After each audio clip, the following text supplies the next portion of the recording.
specifications sa kanila, yung mga detalye ng mga ito, ayos na rin. Nakabili na tayo ng ceiling framing na yung mga ibang tropa dito.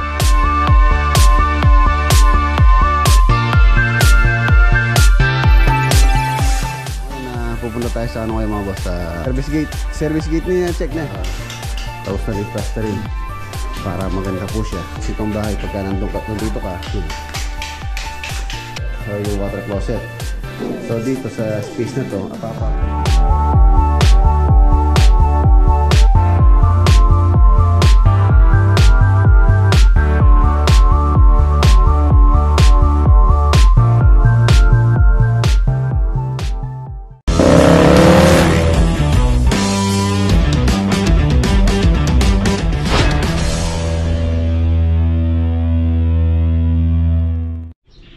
good morning, mga boss. Welcome back po muli dito po sa ating channel. Kumusta po ang lahat? Lunes po tayo ngayon. Pumunta muna tayo dito sa Riot Project. Meron silang mga materials na kailangan para makapag flooring na rin po doon.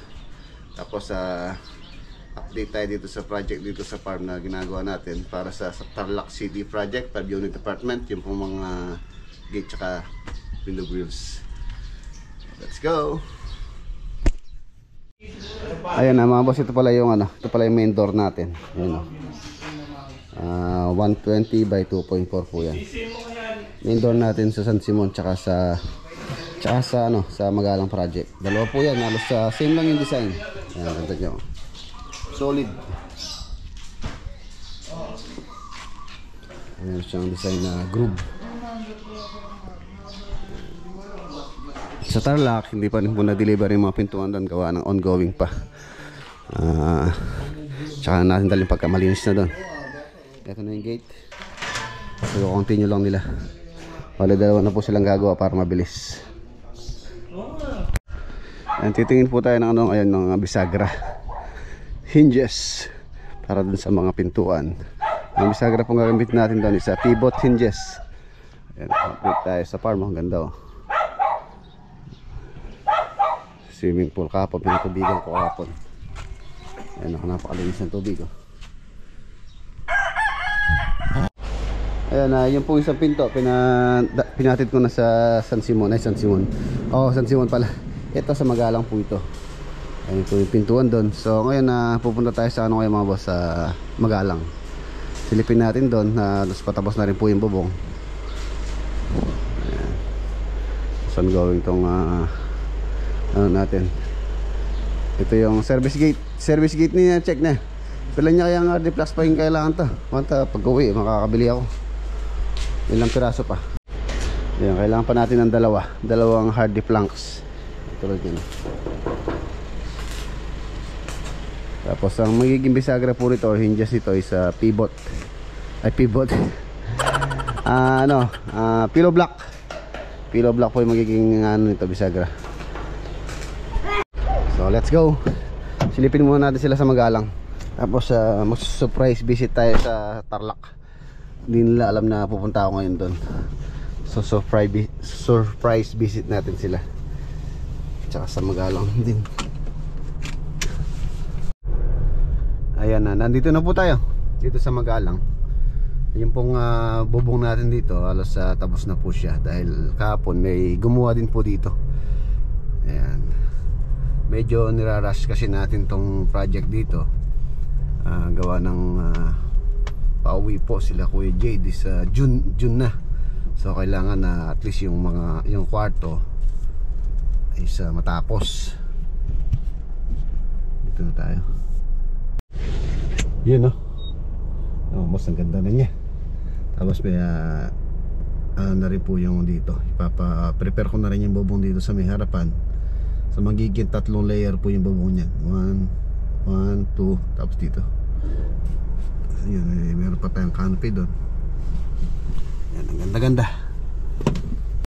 Ayun, no? Uy, matula kang damit. Nagsangan. Parang nasa bahay ka lang, Ayun mga boss, update tayo. Ito yung, ayun na. Ang ganda-ganda na. Halos patapos na yung plastering natin sa loob.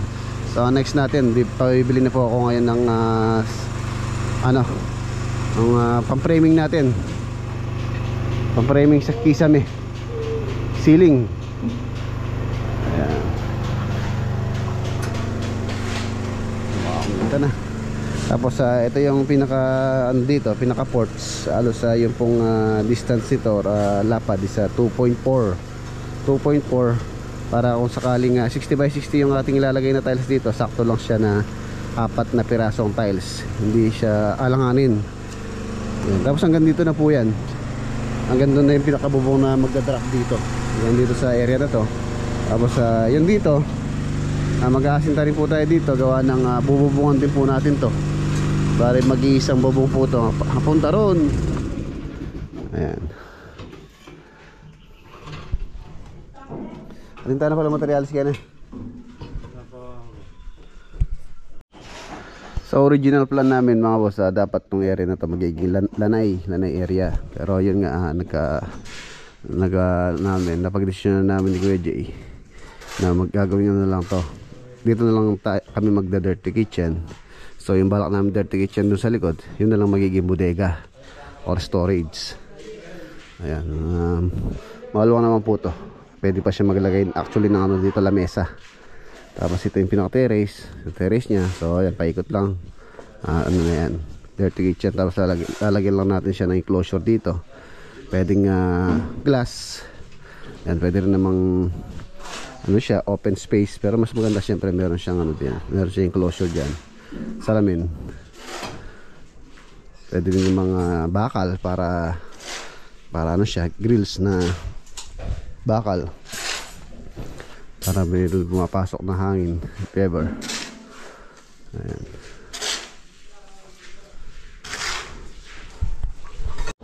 Na-ordering ko na rin yung materials dito mga boss, tsaka yung pang ano natin, pang ceiling framing.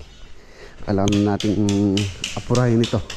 At least ito po yung mauna. Ito yung pinaka master bedroom. Ito okay na rin to. Ano, ayos tapos na rin plastering. Yung mga opening nakantuan na. Ito yung bintana nilagyan natin para maganda po siya. At least balance siya dun sa kabila. Ang ganda niya. Kitang-kita yung ano, kitang-kita yung frontage itong bahay pagka nandito ka. Pakita-kita mo yung mga nasa labas. Maganda. Yun. Ito medyo madilim. Ayan. Ceiling. Okay to. Okay na yan. Ito dito, baka meron tayong adjustment dito kasi gusto ng owner, medyo malaki po yung maliwalas yung pwesto ng toilet or yung water closet. So dito sa space na to, papa-approve ko muna sa kanila. Kung okay na yun sa kanila, it's either na meron kaming option. Pagka ayaw nila, gusto nila maluwag, i-center natin yung water closet na dito. So yung lavatory, yung lalabas natin dito. Dito nyo lang siya sa labas. At least maluwag po yung pinaka ano niya dito, vanity. Ibalagay tayo ng isang sink dyan. Tapos face mirror na dito. At tapos dito na lang yung ating magiging closet dito sa area na yan. So pag-usapan muna po namin yun.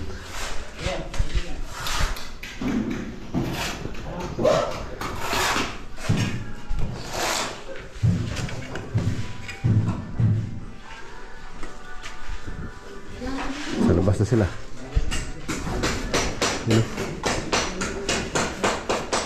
Sila sa labas.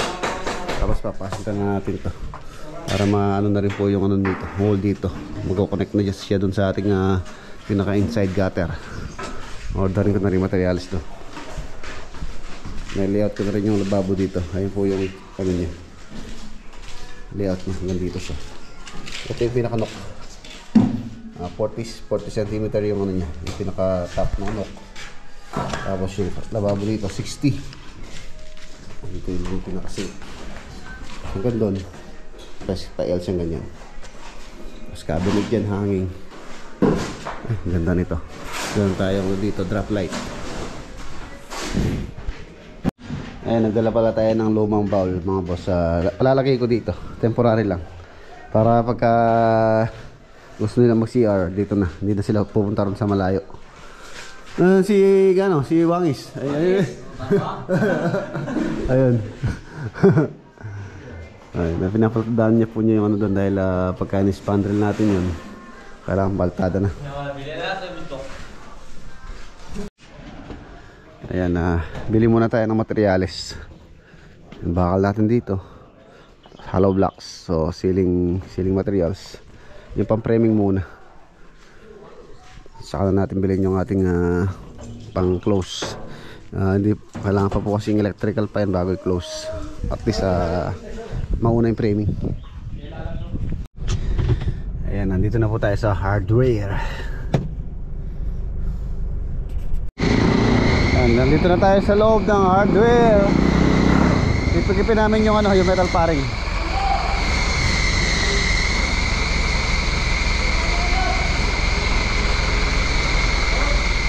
Metal paring. Ang laki ng bodega. Yan ba yun? Ito, metal paring. Okay naman okay naman din. Makapal din naman.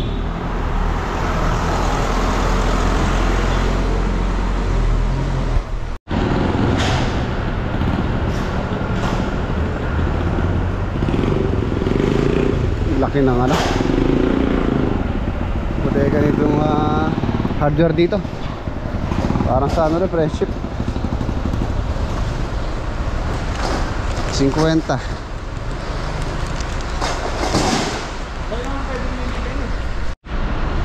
Ayan, bali 29,380 ito. Tapos yung kabila 8,100.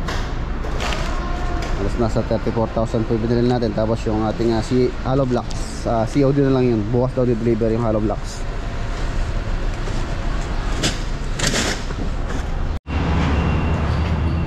Metal paring, carrying channel, wall angle, tapos sa W clip. Yan po yung materials natin sa ceiling framing. Ayan, dito natin sasakay sa kolong. Yun help. Ito yung kailangan natin mga boss sa ganitong klaseng truck. Help, at least mga 14 feet. Dito, 14 feet yata to. Itong help na to. Ayan yung isa sa ating kailangan sa ating trabaho. So tingnan natin na mapag-iipunan. Tulad yan, kung sasakay natin sa help. 50 muna ang in-order ko, 50 peraso. Tapos yung palang price ng kanilang price board dito, or yung brand niya is Gardner, 400 per piece. Itong metal paring nila nasa 85. So mas medyo mura po siya. Ay unit price niya 85. Ano ba yun? Ayan, 85. Carrying channel 85 din. Tapos wall angle 45. Tapos order tayo ng bakal 12mm 185. Tapos 10mm 129. Tapos yung 9mm standard 73 pesos per piece. Tapos meron tayong semento 180 ang isang bag ng semento nila. Medyo mura yung semento dahil ito po kasing hardware na to, malaking hardware na binibilhan natin. Halos yung maliliit na hardware dito rin kumukuha, kaya medyo may kamurahan ng konti rito kumpara sa maliliit na hardware dyan sa labas. Ayan, ito yung carrying channel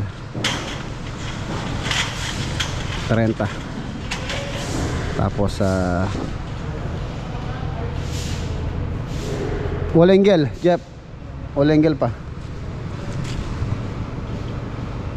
40. Ayan, nandito na po tayo. Kanina sabi ko pupunta ako ng Tarlac, surprise visit saan tayo, pero yun nga ang problema, dito pa lang naubos na yung ating oras. So baka hindi na po tayo makapunta ng Tarlac. Meron din pala akong kailangan bilhin sa San Fernando, Pampanga. So siguro after lunch pagkatapos natin dito, baka dumiretso na tayo sa San Fernando. So shoutout kay Ate May tsaka kay Sir Basti. Yan, napasensya na po kayo, hindi po ako nakapunta ngayon. Ayan, sa owner na syempre naghihintay din ng update yung mga natin, mga client natin. So pasensya na po, hindi ako makapunta ngayon. Siguro baka bukas na lang. Ayan. Andito na tayo. Ayan yung materials natin sa ceiling. So yung pintuan na kanina, dito po yun. 120 by 2.4. Mataas. Kaya tayo. 12 na pala. Hintayin nyo yung pinaluto ni Kuya Jay doon sa kabila. May pinaluto yata siyang sabaw. Para may ulam tayo. Ano mo, Pi? Tang ulam?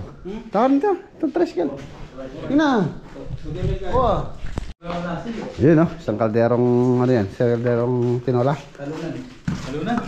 Eh, ganin, dami. Talunan. Wow, maraming salamat kay Kuya Jay tsaka kay ate. Siyempre maraming salamat din kay ate Vivian na nagluto. Yan ang po si ate Vivian. Bumalik din ako ng ano, ng ulam eh. So, kain tayo. Dito. Kain pa tayo, kain. Uy, mata na!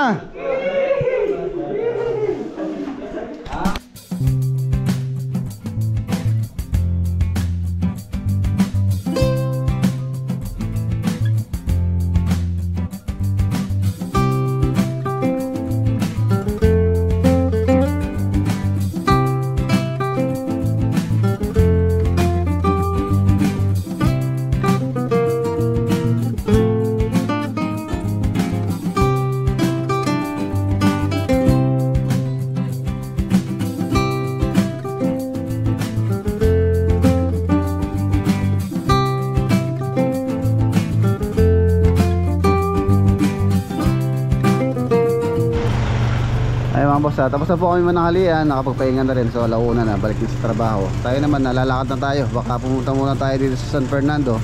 Hindi na po tayo makakaano sa Tarlac, makakapunta. Gawa ng baka punta natin doon, naros sa 2 hours din yung biyahe. So kulang yung oras natin. Yan, time is gold. Siguro mga bukas na tayo sa Tarlac. Ayan, okay na naman po yung mga materials nila sa Tarlac. Halos sa true video call naman yung ating communication sa kanila. Yung mga detalye ng mga dapat nilang gawin. Ayan, nag-video call naman po ako sa mga tropa doon. So ayan, dito ayos na rin. Nakabili na tayo ng materials nila dito. Saka sa ceiling. So bukas mag-ceiling framing na yung mga ibang tropa dito. Kailangan nating unahin yung loob dito.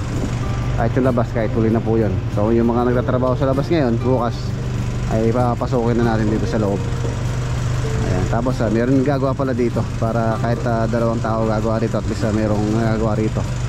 So let's go, San Fernando tayo. Bibiling ko po yung materials na gagamitin natin o dadalhin sa Tarlac din pala. Tarlac City Project.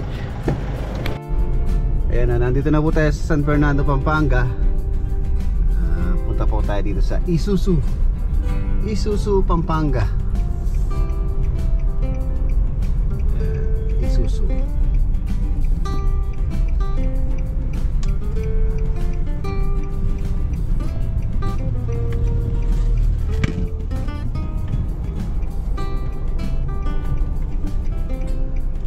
Isuzu. Ayun o.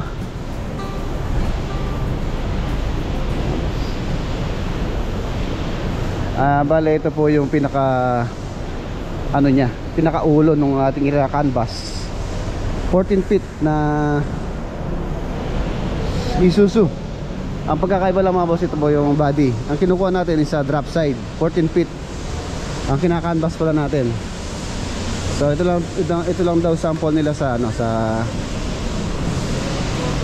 ganitong model. Pero pagka order tayo ng drop side, so for reservation, i-build nila yung kanyang body.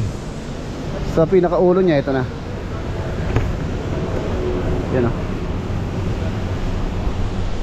Ang ganda. Oops, saan natin? Uy, ganda.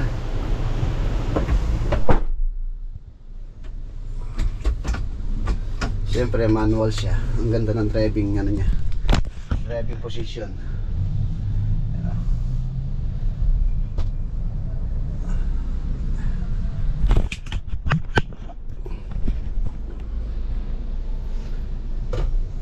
Meron pa siyang camera. Ang ganda ng niya. Komportable ka sa niya. Driving position niya. Yan, adjust pa yung upuan. Pwede mong abante. Ayan. Maganda.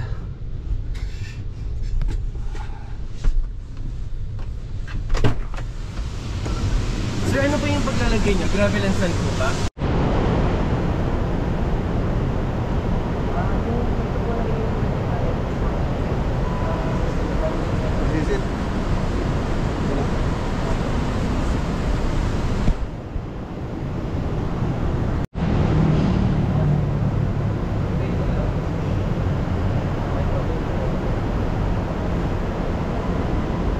Sir, yung price po ng... Ayan, nagpagawa po tayo ng quotation kay sir. Ano, shoutout kay sir. Sir, ano pangalan mo, sir? Aaron po, sir. Ayan, shoutout kay Sir Aaron.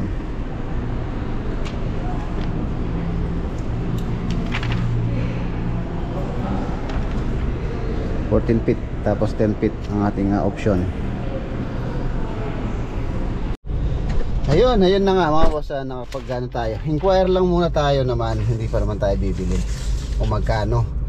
Bigyan ko po kayo ng idea yung mga magbabalak ding bumili ng Isuzu na truck. Ayan, ang cash nya, ang model pala nito is 4-wheeler po ito, drop side 4-wheeler, 10 feet ang haba.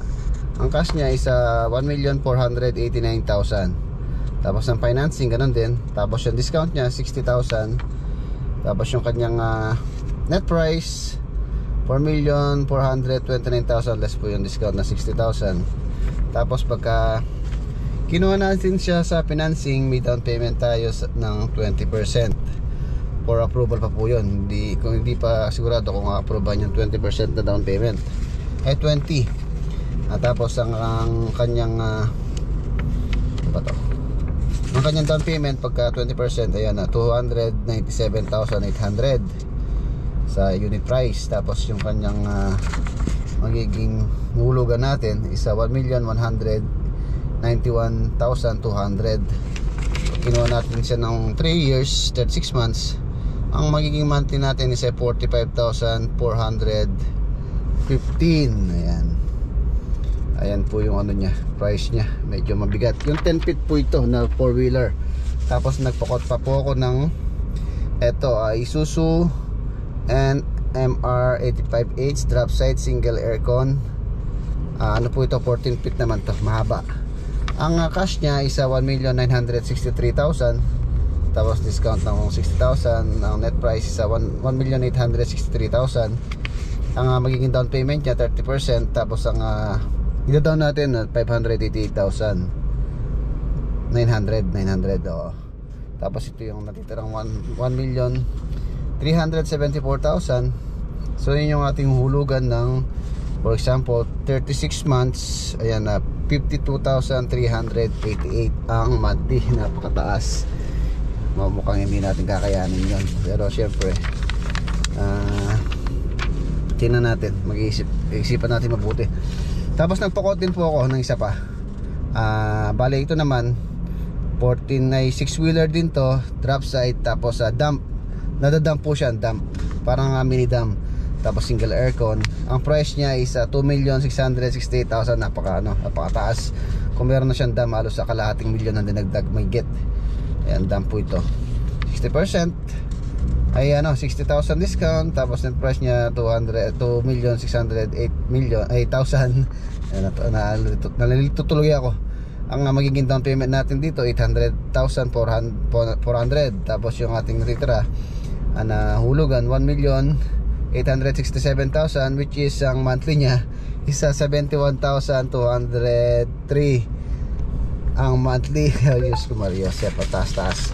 Siguro mga boss, kung kukuha man ako, tingnan natin dito, siguro pwede. Ito 10-wheeler, ay 10-wheeler tuloy, 4-wheeler po ito na ano lang, 10 feet lang yung haba niya. Hindi siya ganun kahaba, hindi siya 14 feet. Ayan. So ayan, matawag na si LM Blancada. So let's go. Gusto tayo, daan tayo dito sa RB Ramos. Meron tayong bibilin din dito, dadalhin din sa Tarlac. Ayan, nandito na tayo sa RB Ramos. Meron tayong kailangan bilhin para sa Tarlac project. Ayan, okay. Dami natin pinamili. Mga ano, mga concealed hinges. Ayan, sa mga closet po to, sa mga ano, sa Tarlac project. Concealed hinges. So let's go. Time check, alas 4:30 na. Napakainit pa rin. Ayan, pauwi na tayo.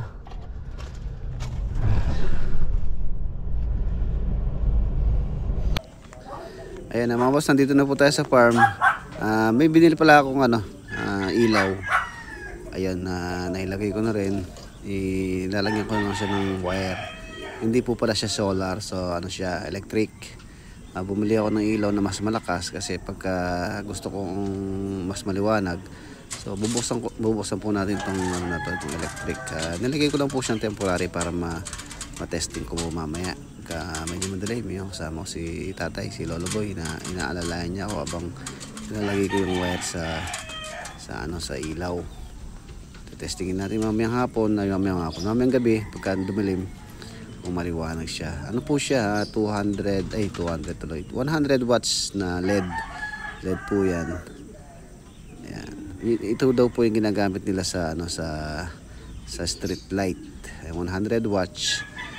Balik sa daw po siya nabili. Kanina kasi dumaan ako sa Domer nung kinuwang materials na kailangan natin sa Tarlac. So yun, bumili na rin ako ng isang ilaw na maliwanag para dito sa farm. So testing natin mamaya pagka lumilim kung gaano siya kaliwanag.